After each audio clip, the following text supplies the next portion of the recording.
Joe, you can start us off with MASH. Hey, Max, Joe Icono with GBK. How was practice today for you? How's it going? It was good. Kind of getting back out there. It's a new week, new opponent. Everyone's pretty excited just to get out there and have another opportunity to play some football. I felt good about it. And probably the big question on everyone's mind, how's the hand coming along? I was doing good. I'm just taking it day by day. We'll see. We'll see when I can get it off. Hopefully soon. So. And see, you have the Ranger jersey on. So obviously a good game against Tulsa.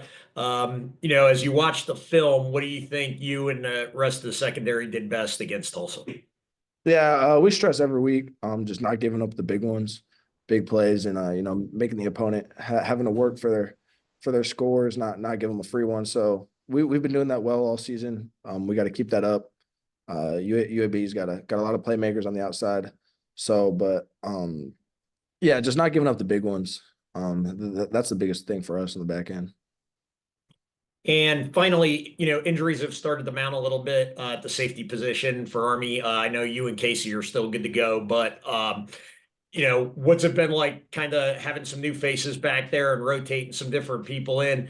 And how are you guys in terms of maybe getting some of the new guys on the depth chart anyway, in terms of ones and twos ready for UAB? Yeah, I think the guys right now in the room, even the ones who are hurt, are doing a great job of just locking in, helping each other out, asking a bunch of questions. We came into camp with a lot of safeties, so the guys who are filling in, Colin Madison, Chris Williams, Stephen Adozie, these guys have all taken reps. They're taking reps all year long. Now it's their opportunity, and I have full confidence in them when they go in the game that they know what they're doing and they're going to go make a play. Thanks, Max. Yep, thank you. Ken? Hey, Max. Ken McMillan from The Record. How's it going?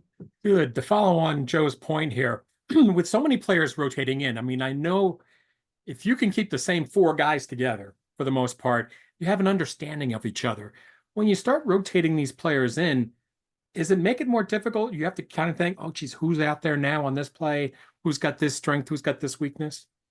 Yeah, a little bit, but Coach Verpail, safeties coach, he does a great job during practice kind of doing that.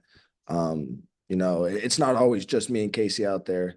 He'll throw me in there with Steven, with Colin with Casey. He does a good job mixing it up. So if it happens in the game, that's not our first time doing it. You referenced the injury earlier. Coach told us last week about how they have to keep taking off your cast and putting it on. Most people think you just put a cast on, you're done. 6 weeks later, it'll take it off. But they've been doing this, several times a week for you.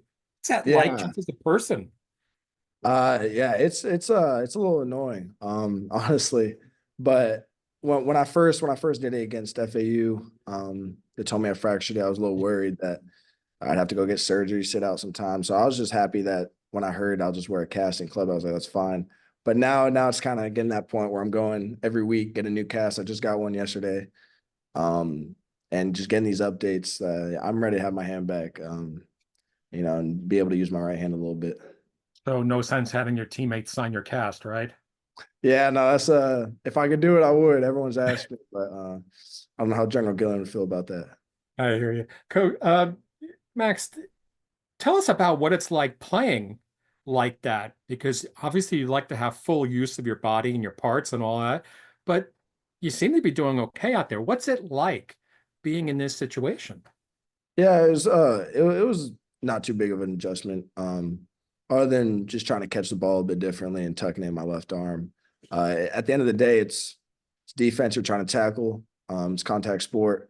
The club is pretty hard, so honestly, I think it's more of a hindrance to the other team than it is to me at points. Helps me get guys on the ground, but it hasn't been too bad. Like I said, I'm excited to get my hand back. Hopefully be able to, go make some more plays with both my hands instead of just having to use one. Yeah, maybe I'm wrong, but obviously you'd like to have full use of that hand, but it seems to me like you've almost become a missile out there. You throw yourself at these guys. Is that true? I don't know if I throw myself at the guys necessarily, other than just it being in the moment, but Definitely, you know, if they're running to my right side, like I'm throwing the club out there. It helped me get them down. So All right, last two things. Bryson Daly, we get to see him and talk to him a lot, but tell us something about this guy that we may not know. You see him in the locker room, you see him in the meeting rooms, the film rooms, and all that stuff. Tell us about something we may not know.